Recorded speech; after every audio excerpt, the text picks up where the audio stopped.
Jeremy Bentham. भाग एक। मैं Kaushal Kumar Sen, assistant professor political science, Babu Shobharam, government arts college Alwar. इस अंक में हम उपयुक्तवादी विचारक बेंथम का अध्ययन करेंगे।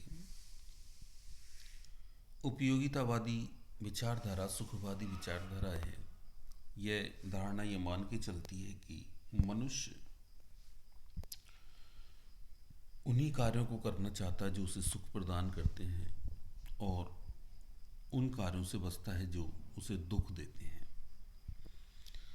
तो जेरेमी बेंथम ने अपने समस्त राजनीतिक दर्शन का निर्माण इस उपयोगितावादी विचारधारा के आधार पर किया है। सबसे पहले हम बेंथम के सामान्य परिचय का अध्ययन करते हैं। बेंथम का जन्म 15 फरवरी 1748 ईस्वी को लंदन में एक धनिक परिवार में हुआ। वह बचपन से ही कुशाग्र बुद्धि एवं अध्ययनशील प्रवृत्ति का था।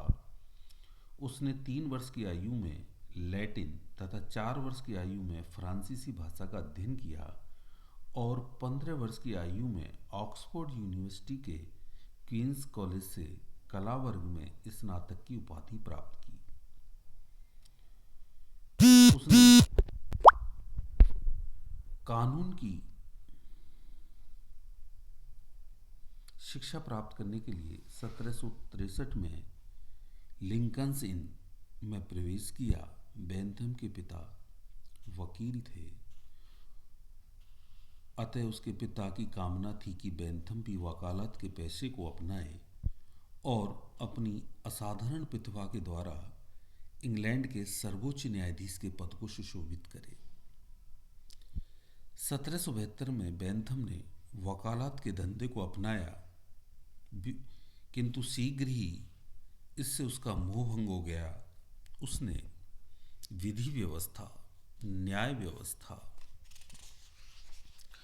दंड व्यवस्था, जेल प्रणाली आदि में ऐसी आधारभूत कमियों का अनुभव किया कि उसकी वकालत के व्यवसाय में अरुचि हो गई और इसके स्थान पर विधि, न्याय एवं दंड के वैज्ञानिक अध्ययन की में रुचि जागृत हो गई।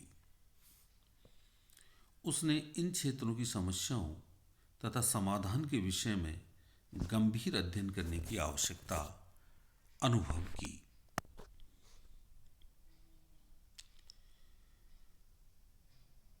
बेंथम न केवल अध्ययनशील प्रवृत्ति का था, अपितु वह एक लेखक भी था। वह अपनी प्रवृत्ति तथा प्रतिभा से एक दार्शनिक तो नहीं था, किंतु समाज सुधार के प्रति उसकी आस्था, लगन एवं उत्साह अनुपम था। औद्योगिक क्रांति के कारण इंग्लैंड के सामाजिक, आर्थिक एवं राजनीतिक क्षेत्र में गंभीर समस्याएं उत्पन्न हो गई थी और सामान्य जन में गंभीर असंतोष भी उत्पन्न हो गया था। बेंथम ने इस स्थिति से निपटने के लिए संपूर्ण सामाजिक ढांचे में आवश्यक परिवर्तन करने पर बल दिया और इस संदर्भ में उपयोगितावादी चिंतन को प्रस्तुत किया। बेंथम एक प्रतिभाशाली विद्वान था, एक परिश्रमी लेखक भी था।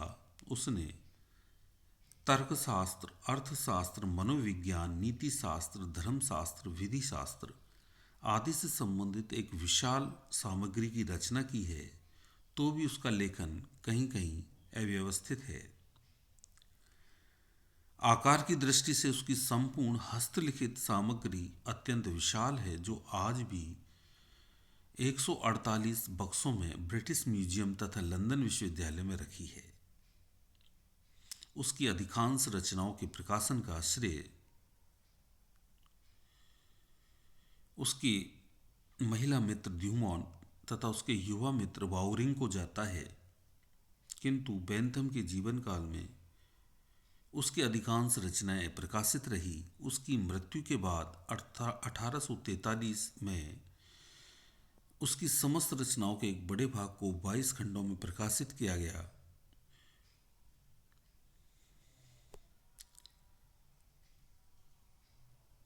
76 वर्ष की आयु में उसने अपने विचारों के प्रचार के लिए वेस्टमिंस्टर रिव्यू नामक पत्र का प्रकाशन किया और 79 वर्ष की आयु में उसने लंदन विश्वविद्यालय के मूल यूनिवर्सिटी कॉलेज की स्थापना की।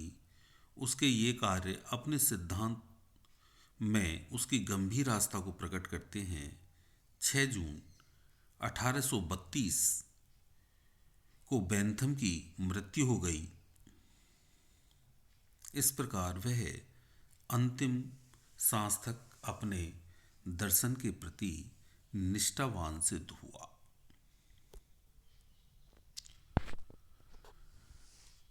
प्रमुख रचनाएं: फ्रैगमेंट्स ऑन गवर्नमेंट, दूसरी an introduction to the principles of morals and legislation, तीसरी discourses on civil and penal legislation, चौथा a theory of punishment and reward, पांचवी कॉन्स्टिट्यूशनल कोड, इसके अलावा rational of award, a treatise on judicial evidence, the book of fallacies, paper upon codification and public instruction आदि रचनाएं महत्वपूर्ण हैं, किंतु Bentham की जो प्रथम 3 पुस्तकें फ्रैगमेंट ऑन गवर्नमेंट अर्थात शासन पर कुछ विचार नामक ग्रंथ द्वारा बेंथम ने प्रतिष्ठित विधिशास्त्री ब्लैकस्टोन की इस मान्यता को गंभीर चुनौती दी कि किसी प्रथा, परंपरा अथवा संस्था का औचित्य उसकी प्राचीनता एवं प्रतिष्ठा से सिद्ध होता है। बेंथम का मत था कि इन सब का औचित्य केवल इनकी उपयोगिता से ही सिद्ध किया जा सकता है।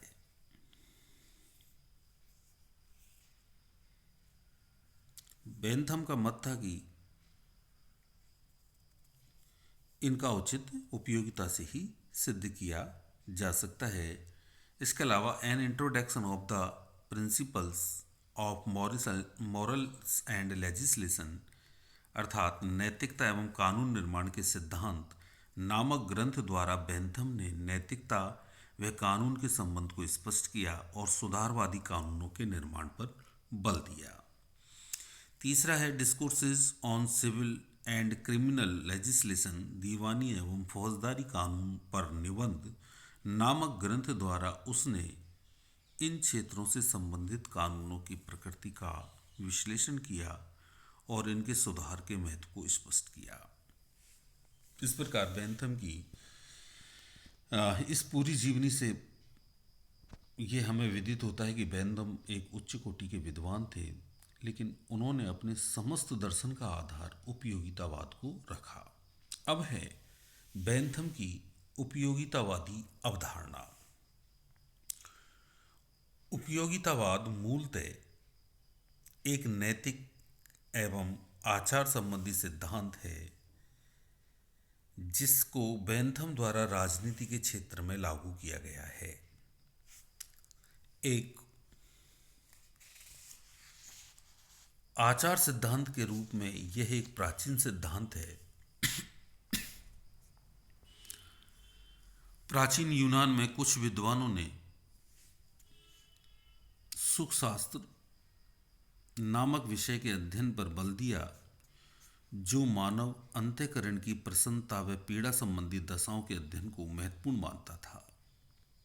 इस शास्त्र के आधार पर सुखवाद नामक सिद्धांत की स्थापना की गई, जिसका मत था कि आनंद या प्रसन्नता ही जीवन का सर्वोच्च सद्गुण है और आनंद की प्राप्ति के लिए प्रयत्नशील रहना ही सर्वोत्तम जीवन पद्धति है। प्राचीन यूनानी विद्वान एपिक्यूरस ने भी सुखवादी सिद्धांत दिया, जिसे एपिक्यूरियनिज्म कहा जाता है। यह सिद्धांत मानता है कि विश्व अणुओं के आकस्मिक संयोग की श्रृंखला मात्र है और जीवन का सर्वोत्तम सद्गुण आनंद है।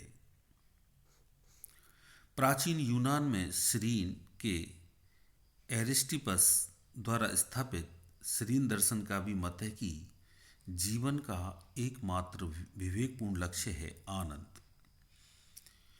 बेंथम ने प्राचीन यूनानी सुखवाद से अपने उपयोगितावादी दर्शन का सीधे विकास नहीं किया है, अपितु बेंथम से पूर्व इस दर्शन पर और राजनीति में इसकी शुरुआत के बारे में विभिन्न विद्वानों ने अपने विचार प्रकट किए थे। डेविड ह्यूम ऐसा प्रथम आधुनिक विचारक है जिसने मानव स्वभाव का केंद्र बिंदु उपयोगितावाद को बताया। हचेसन ने सबसे पहले अधिकतम व्यक्तियों का अधिकतम सुख नामक प्रसिद्ध वाक्यांश का प्रयोग किया और उसके बाद प्रीस्टले ने शासन की नीतियों के आधार के रूप में इस वाक्यांश का समर्थन किया। बेंथम की विशेषता यह है कि उसने सुखवाद पर आधारित उपयोगितावाद की उपरोक्त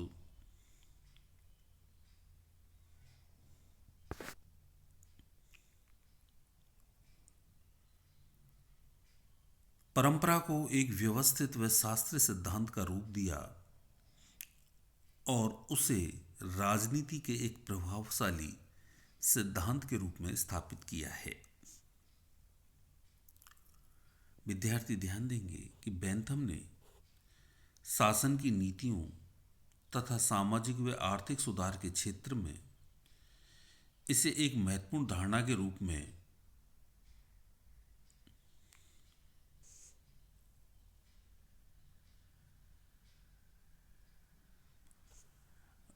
रूप में लागू करने का औचित्य स्पष्ट किया है। उसकी इस देन के कारण ही बेंथम को उपयोगितावाद का प्रवर्तक माना जाता है। एक्चुअल में इस सिद्धांत की शुरुआत तो बहुत पहले हो चुकी थी, जैसा हम इस विवरण में पढ़ चुके हैं, किंतु बेंथम ने इस उपयोगितावादी सिद्धांत को शासन की नीतियों, सामाजिक व आर्थिक सुधार के क्षेत्र में लागू किया और इसका औचित्य स्पष्ट किया। इस कारण ही बेंथम को उपयोगितावाद का प्रवर्तक माना जाता है, अर्थात उपयोगितावाद का सही रूप में प्रयोग बेंथम के द्वारा किया गया। बेंथम की जो मान्यता है कि यह मनुष्य का मूल स्वभाव है कि वह सदैव सुख चाहता है और दुख से बचना चाहता है, अतः प्रत्येक व्यक्ति मात्र उन्हीं कार्यों को करना चाहता है जो उसके सुख में वृद्धि करते हैं अथवा उसके दुख को कम करते हैं। उपयोगितावाद एक ऐसी विचारधारा है जो व्यक्ति के इस मूल स्वभाव के अनुरूप है और व्यक्ति की उपरोक्त कार्य पद्धति के औचित्य को सिद्ध करती है। बेंथम के अनुसार उपयोगितावाद के सिद्धांत का अर्थ है एक ऐसा सिद्धांत जिसके आधार पर किसी भी प्रकार के कार्य को उचित अथवा अनुचित ठहराया जाता है। अपनी प्रवृत्ति के अनुसार यह संबंधित व्यक्ति के सुख में वृद्धि अथवा दुख में कमी करता है। इस विवरण से हमें विदित हुआ कि बेंथम ने उपयोगितावाद के सिद्धांत को अपनाया और इस सिद्धांत के द्वारा शासन की नीतियों में, समाज में, आर्थिक व्यवस्था में सुधार करने का प्रयास किया। उन्होंने अधिकतम व्यक्ति के अधिकतम सुख के सिद्धांत के आधार पर ये माना कि शासन की नीतियाँ इस प्रकार होनी चाहिए जो अधिकतम लोगों को सुख प्रदान करें। बेंथम के उपयोगितावाद के सिद्धांत का अध्ययन इस प्रकार किया जा सकता है। पहला, सुखवादी नैतिकता का समर्थन। बैंथम के समय में नैतिकता संबंधी अनेक सिद्धांत एवं मान्यताएं प्रचलित थी, जैसे ईश्वरीय इच्छा, धर्मशास्त्र, प्राकृतिक विधि, मानवीय अंतःकरण आदि को विभिन्न विद्वानों ने नैतिकता का आधार माना था। किंतु बैंथम ने इन सभी को नैतिकता के काल्पनिक एवं अदृश्य तथा अयथार्थवादी सिद्धांत सिद्ध किया। उसके अनुसार नैतिकता के सिद्धांत को मनुष्य की मूल प्रवृत्ति पर आधारित होना चाहिए, तभी वह वास्तविक वस्तुनिष्ठ यथार्थ एवं नैतिक सिद्धांत हो सकता है। बैंथम के अनुसार मनुष्य की मूल प्रवृत्ति सुखवादी है, अतः इसी के आधार पर उचित नैतिक सिद्धांत स्थापित किया जा सकता है। बैंथम ने अपने नैतिकता संबंधी सिद्धांत को इस प्रकार स्पष्ट किया है कि प्रकृति ने मनुष्य जाति को दो सत्ताधारी स्वामियों सुख एवं दुख के शासनाधीन रखा है। हमें क्या करना चाहिए इसका निर्देश देना और हम क्या करें इसका निश्चय करना उन्हीं के हाथ में है। इसका सरल अर्थ है कि मनुष्य के लिए वे सभी कार्य नैतिक हैं जो उसके सुख में वृद्धि करते हैं अथवा उसके दुख को कम करते हैं। इस प्रकार नैतिकता का आधार सुखवाद है। अर्थात बैंथम ने जो परंपरागत नैतिकता के सिद्धांत थे कि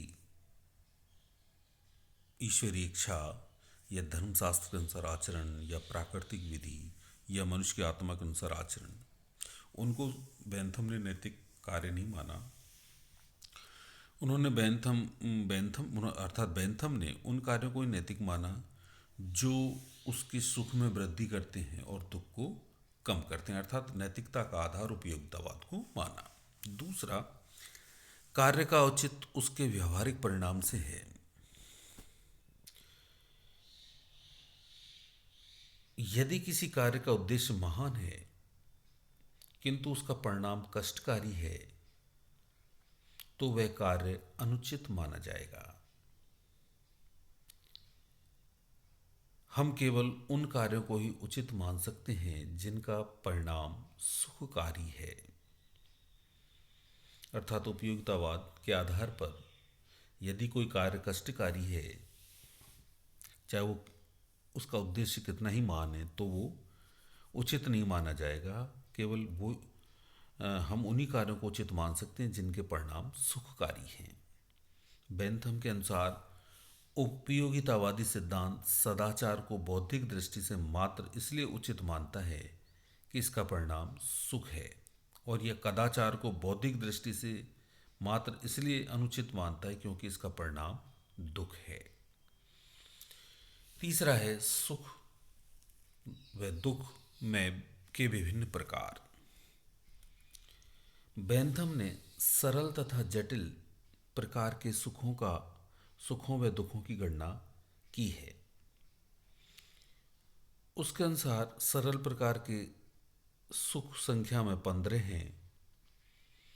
संपत्ति, दक्षता, मित्रता, उत्तम चरित्र, यश, शक्ति, पवित्रता, परोपकार, बुद्धि, स्मृति, कल्पना, आशा, संगति तथा इंद्रियों के सुख और कष्ट से मुक्ति का सुख।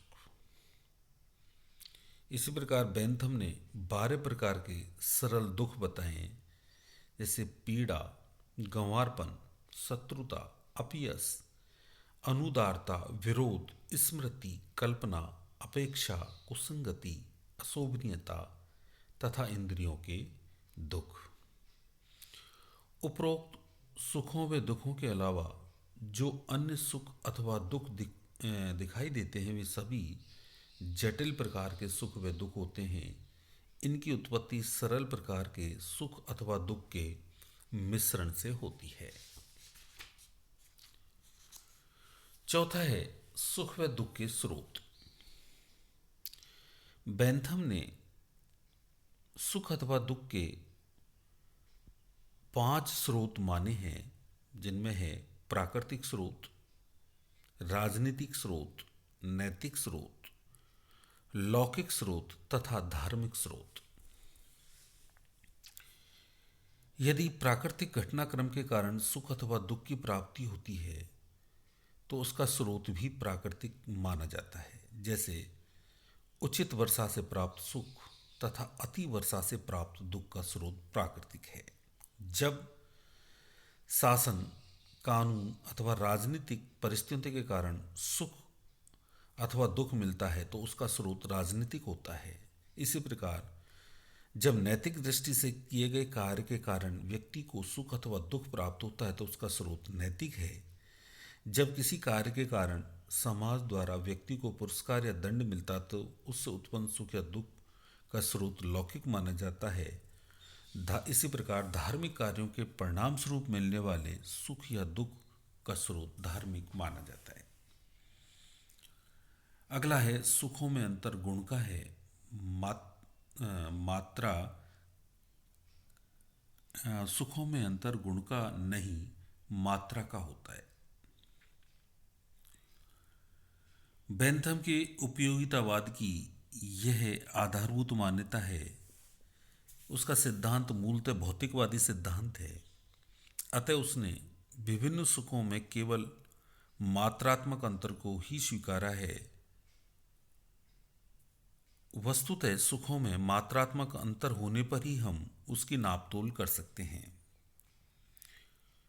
क्योंकि विभिन्न सुखों में गुणात्मक अंतर नहीं होता है, अतः हम गुण की दृष्टि से एक सुख को दूसरे सुख से हीन अथवा श्रेष्ठ भी नहीं कह सकते हैं।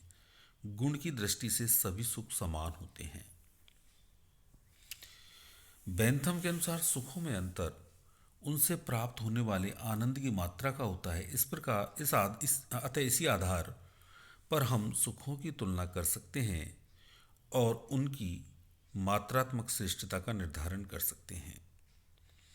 इस संबंध में बेंथम का एक प्रसिद्ध कथन है कि यदि सुख की मात्रा समान हो तो पुष्पिन, बच्चों का एक खेल होता है पुष्पिन, भी उतना ही श्रेष्ठ है जितना काव्य पाठ। अर्थात एक खेल और काव्य पाठ, कविता का पाठन करना भी उतना ही सुख प्रदान करेगा। यदि, क्योंकि उनका तात्पर्य है कि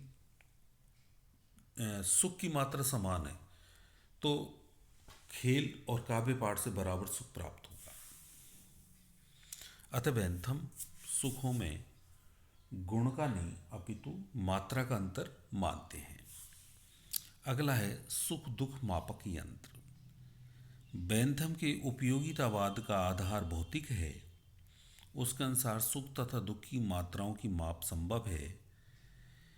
इनके मापने के लिए उसने प्रसन्नता पीड़ा मापक यंत्र अथवा आनंद मापक यंत्र का विचार दिया है। उसका मत है कि निम्नलिखित आधारों की मदद से सुख अथवा दुख की मात्राओं का माप किया जा सकता है। पहला, तीव्रता। दूसरा, अवधि या स्थिरता। निश्चितता या अनिश्चितता। समीपता या दूरत्व। उत्पादकता, विशुद्धता और विस्तृतता। बेंथम के अनुसार प्रथम 6 आधारों की मदद से व्यक्तिगत सुख दुख की माप की जा सकती है। सार्वजनिक सुख दुख की माप के लिए जरूरी है कि प्रथम 6 आधारों के साथ ही 7वें आधार अर्थात विस्तृतता का भी प्रयोग किया जाए। उसका यह भी मत है कि माप को पर्याप्त शुद्ध रूप से ज्ञात करने के लिए जरूरी है कि उन कारकों को भी ध्यान में रखा जाए जो व्यक्ति की संवेदनशीलता को प्रभावित करते हैं। बेंथम के अनुसार व्यक्ति की संवेदनशीलता को प्रभावित करने वाले 32 कारक हैं, जिनमें प्रमुख हैं आयु, स्वास्थ्य, मानसिक शक्ति, मन स्थिति, शिक्षा, लिंग, आर्थिक स्थिति, सामाजिक स्थिति आदि। अगला है उपयोगितावादी अवधारणा की अन्य विशेषताएं। पहली है, बेंथम का उपयोगितावाद समाज की व्यक्तिवादी धारणा को स्वीकार करता है। इसके अनुसार समाज व्यक्तियों के संयोग से बनी संस्था है। उसका स्वयं का कोई अलग व्यक्तित्व या सावयव रूप नहीं है।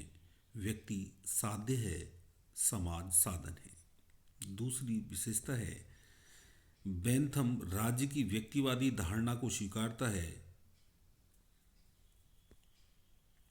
समाज की भी व्यक्तिवादी धारणाओं को स्वीकार करता है और राज्य की भी व्यक्तिवादी धारणा को स्वीकार करता है और राज्य को कृत्रिम संस्था और उसका आधार उपयोगिता को मानता है।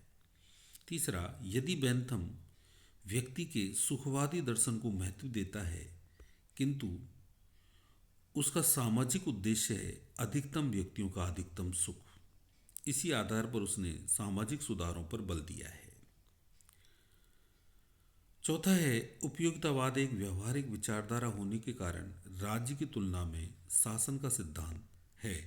यह मूलतः व्यक्तिवादी दर्शन होने के कारण प्रजातंत्रवादी तथा संविधानवादी अवधारणा है। बेंथम के उपयोगितावाद के सिद्धांत का अध्ययन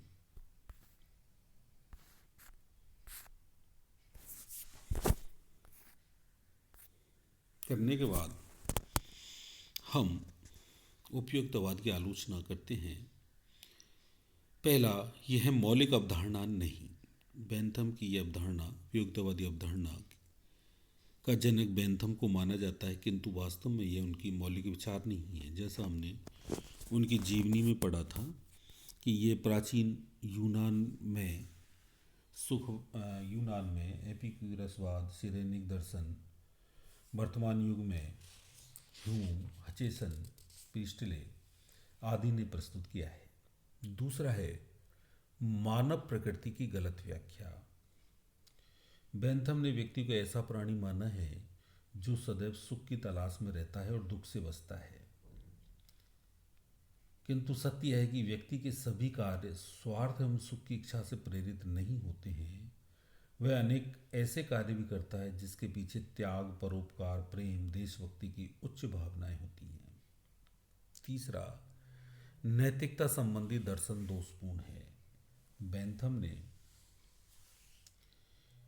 व्यक्ति के उन्हीं कार्यों को नैतिक माना है जो उसे सुख प्रदान करते हैं या उसके दुख को कम करते हैं। इस प्रकार एक भौतिकवादी दर्शन प्रस्तुत किया है। उसका नैतिकता संबंधी सिद्धांत मानवीय अंतःकरण तथा मानवीय चेतना की घोर उपेक्षा करता है। अतः कारायल ने इसे सुअर दर्शन कहा है। चौथा है सुखों में गुणात्मक अंतर होता है। बेंथम ने सुखों में केवल मात्रात्मक अंतर माना है, उनके बीच गुणात्मक अंतर नहीं माना है।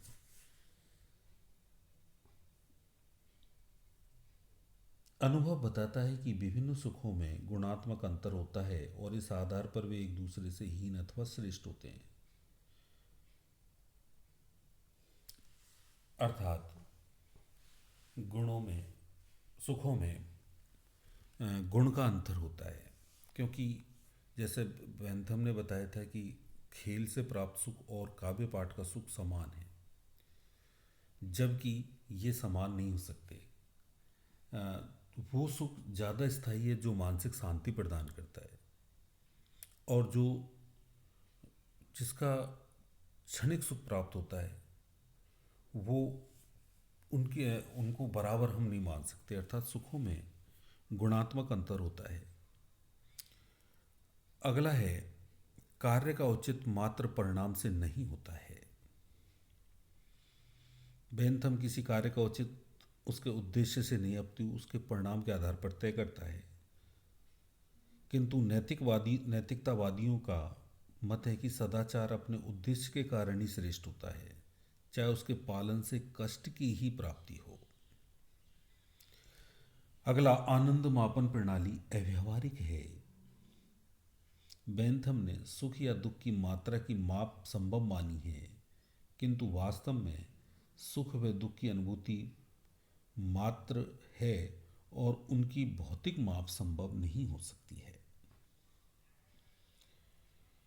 राजनीति में अंकगणित वैसे ही सहायक नहीं हो सकती जैसे अंकगणित में राजनीति सहयोग नहीं दे सकती है।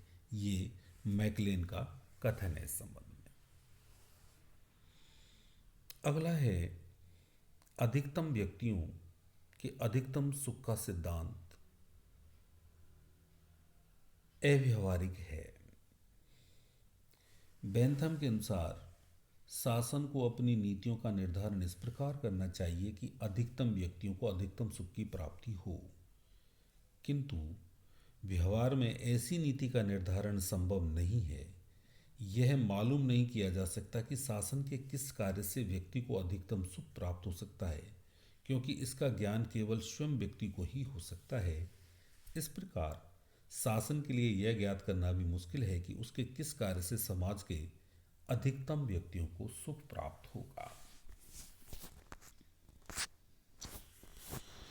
इन आलोचनाओं के बावजूद हम बेंथम के उपयुक्तवाद के सिद्धांत के महत्व का अध्ययन करते हैं और हम जानते हैं कि उपयुक्तवाद एक व्यवहारिक विचारधारा है जिसने राज्य के कार्यों एवं कानूनों को एक यथार्थवादी आधार दिया है। बेंथम ने अपनी इस अवधारणा के द्वारा सामाजिक, राजनीतिक व आर्थिक क्षेत्र में अनेक महत्वपूर्ण सुधारों पर बल दिया है। उसके इस सिद्धांत ने राजनीति शास्त्र तथा मनोविज्ञान के क्षेत्र में अनुसंधान अन्वेषण की परंपरा को बल दिया है। धन्यवाद।